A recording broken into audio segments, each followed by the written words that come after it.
The Dr. Ray Podcast is a co-production of Ave Maria Radio and EWTN Radio. Here's today's monologue with Dr. Ray Guarendi.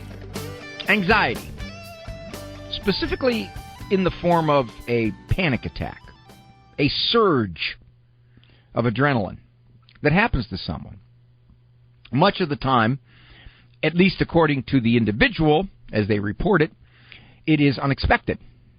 It happens as a surprise. And most distressing is if it happens for the very first time. An individual who otherwise thinks they're pretty level-headed, navigating life well, and they get this incredible sense of impending doom, impending danger, a surge. Their body says, danger, danger, Will Robinson, for those of you who are as old as I am and remember Lost in Space. So they come in, and they're frightened. They're frightened about the fright. In other words, something happened that they didn't understand, and they have to interpret it. So they're scared about being scared. That's what anxiety is. It's a fear reaction. The reason that it bothers people so badly is that it's not attached to anything. For example, if you were walking down the street and a huge dog came flying out of a house, you would have a panic attack. You would.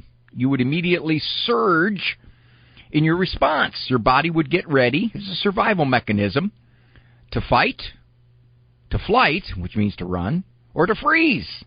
Some of you would just stand there paralyzed by fear. Some of you would immediately get your foot ready to kick the dog. You would do something, depending upon how you're wired. Now that is a realistic anxiety reaction. It is when it isn't attached to anything. For example, maybe you've been ruminating about something in your life that has been unsettling you. It's been bothering you. It's gone on for 3, 4, 5 days, and maybe you haven't slept well either. Top of that. And it's sort of intruding into your thoughts, and there's been this kind of low level of agitation about the whole thing, but not enough to really terribly distress you. And then you spike. You spike in anxiety. You have a panic. Now that's what really scares you. What is wrong with me? Am I having a heart attack? I don't know what percentage of people upon their first panic attack go to the emergency room, but it's pretty high. Because they think, I've never experienced anything like this. And typically what happens is now they are you want to use the colloquial nervous wreck? About being a nervous wreck. When is it going to happen again? It happened at random before.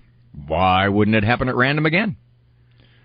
It happened in a restaurant. I can't go in a restaurant. There's no way I can go in a restaurant. Happened when I was on the interstate.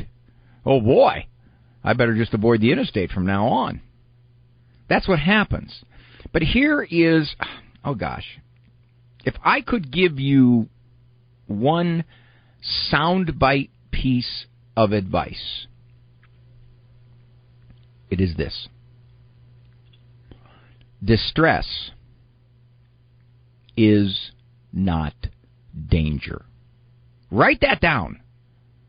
Distress is not danger. In other words, the experience that you're having, which seems so terrifying, is not dangerous.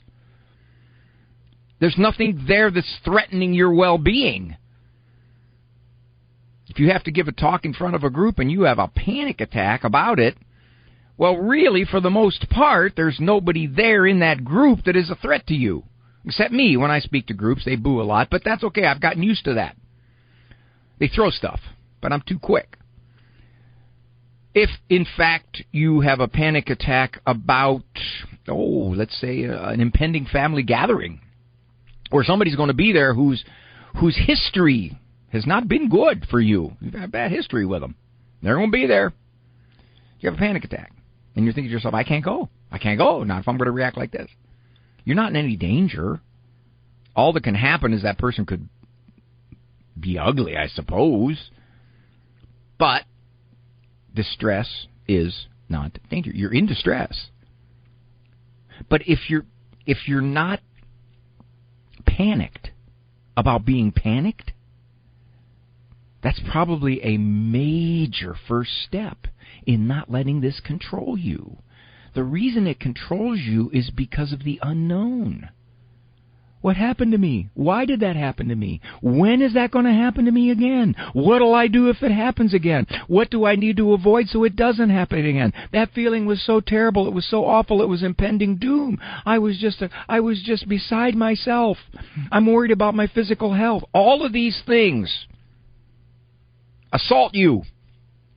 When in fact, if you knew, if God whispered into your ear and said, yes, your body is surging because you're fatigued, your body is surging because you've been thinking about something too long, your body is surging because you have a lack of sleep, your body is surging because you are thinking about what is facing you in a day, so your body reacted. Your body is dumb, your head told it was dangerous, your body reacted as though there was danger, and then you had an attack.